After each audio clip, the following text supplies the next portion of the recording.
সালামু আলাইকুম। আজকে আমি আপনাদের মাঝে আসছি সংক্ষেপে কিছু আলোচনা করার জন্য সাম্প্রতিক বিষয় নিয়ে। আজকে দুইটি বিষয় নিয়ে আলোচনা করার সিদ্ধান্ত নিয়েছি। মূলত একটি হচ্ছে নোয়াখালীতে মসজিদে নাকি বিএনপির লোক আক্রমণ করেছে জামাত শিবিরের উপর, সামান্য কিছু কথা বলার জন্য আসছি। মাঝে মধ্যেই কিছু রাজনৈতিক বিষয়ে কথা বলি, কিন্তু আজকেও বলবো, এজন্য আর কি আপনাদের মাঝে আসছি। আজকে আসছি মূলত যে প্রথম টপিকটা নিয়ে কথা বলার জন্য। সেই টপিকটা হচ্ছে নোয়াখালীতে বিএনপির লোকজন জামাত শিবিরের উপর হামলা করছে। আচ্ছা, হামলা করছে, এই হামলাতে তো দুই গ্রুপই মারামারি করছে। হয়তো জামাত শিবিরের লোক বেশি আহত হয়েছে, কেননা বিএনপির লোক বেশি ছিল। তারা ছিল মসজিদের ভিতরে, তারা ছিল মসজিদের, আর বিএনপির লোক ছিল মসজিদের বাহিরে। দুই গ্রুপই মারামারি করছে। এখন জামাত শিবির তারা দাবি করতেছে তারা ওখানে গেছে কেন? তালিম দেওয়ার জন্য, কোরআন তালিম দেওয়ার জন্য। আচ্ছা ভাই বলেন তো, জামাত থেকে কোরআন তালিম নিব কারা? জামাতের যে সাধারণ সম্পাদক কাদের সাহেব, উনি এক আয়াত কোরআন তেলাওয়াত করতে 3টা করে ভুল। আর যিনি সভাপতি সাহেব শফিকুর রহমান, মেবি নামটা শফিকুর রহমান, উনি তো একজন বামপন্থী লোক, বামপন্থী রাজনীতি থেকে এই জামাত শিবিরে আসছে। ওনাদের থেকে কি তালিম নেবেন? তাও ভালো কথা, তালিম দিবে ভালো কথা। আসলে কি ওনারা তালিম দিতে মসজিদে যায়? না, রাজনীতি বক্তব্য দিতে যায়। আর ওই মসজিদে যারা বসে থাকে তাদের সাথে এই তাদের দলের প্রচারণা চালাইতে যায়। এখন মসজিদে তাদের প্রচারণা কেন চালাইব? প্রচারণা তো মসজিদে চালানো উচিত না। তারা তো মসজিদটাকে অফিস বানায় ফেলছে। মসজিদ তো আর রাজনৈতিক অফিস না। এখন কিছু জামাতের কিছু বট বাহিনী আছে, কিছু বললেই তারা খেপা যায়। কেন খেপা যায়? তারা এখন মাসালা দিবে যে মসজিদ থেকেই রাজনীতি শুরু, মসজিদ থেকেই সব করতে হবে, মসজিদ থেকেই নাকি মহানবী সাল্লাল্লাহু আলাইহি সাল্লাম বিচার করছে।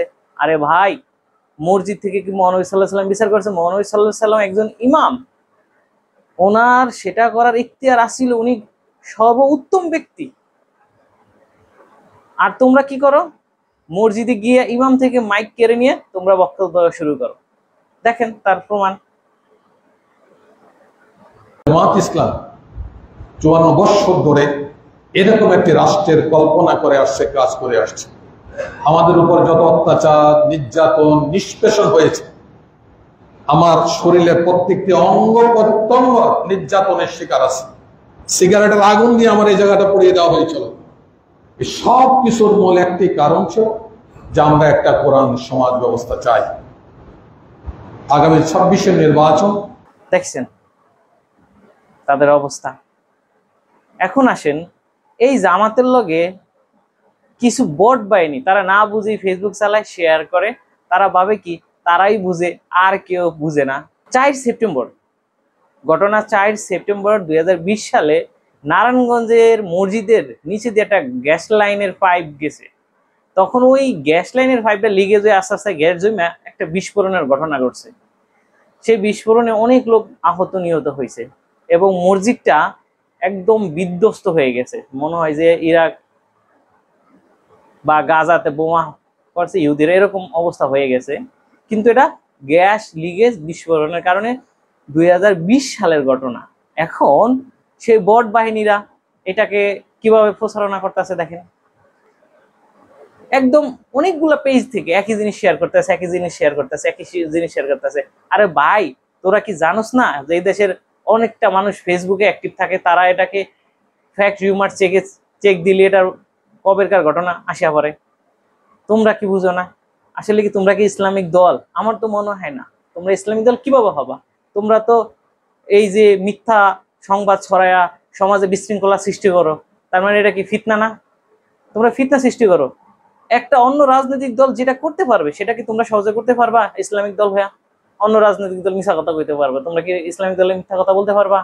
অন্য দল যা মন চায় তাই কইরা বেড়াইতে পারে, তোমরা কি তাই পারবা? বিএনপি তো আর ইসলামিক দল না। বিএনপিও চাইলে দুই একটা মিথ্যা ছড়ানোর চেষ্টা করতে পারে, কিন্তু তোমরা সেটা নিয়ে কেন করবা?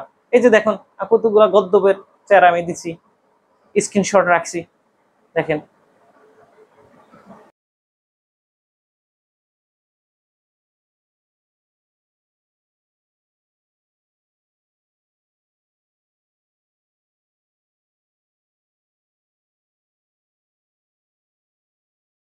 আবার আমাকে, আমি বলছি এই কথা যে আপনারা ফিতনা সৃষ্টি করেন কেন, কমেন্ট বক্সে বলছি, এজন্য আমারে বলে আমি নাকি বেয়াদব। আচ্ছা ভাই, সত্য কথা বললে কি বেয়াদব?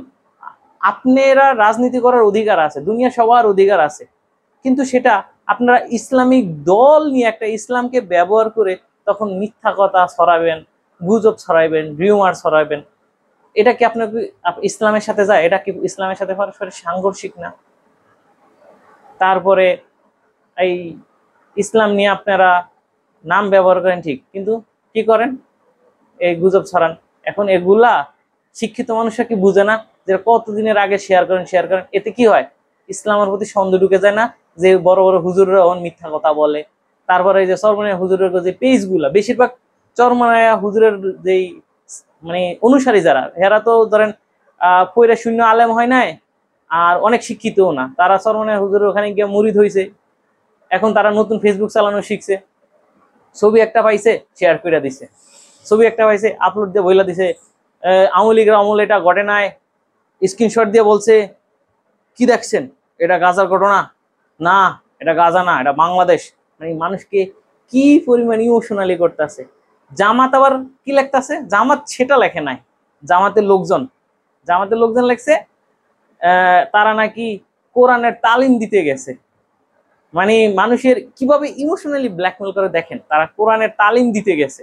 ওরে বাবা রে বাবা, জামাতের লোকগুলা সবগুলা এক একজন আপনার মাওলানা, মুহাদ্দিস, মুফতি, মানে হাফেজ সব শেষ করে তারা ওখানে তালিম দিতে গেছে।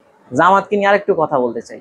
এবারকে জামাতের পূজা মণ্ডপে তারা যেভাবে ওখানে গেছে, মানে ওরা ইসলামিক দল ব্যবহার করে, ইসলামিক নাম ব্যবহার করে, ইসলামিক ট্যাগ ব্যবহার কইরা ওখানে পূজা মণ্ডপে যায় কি করে?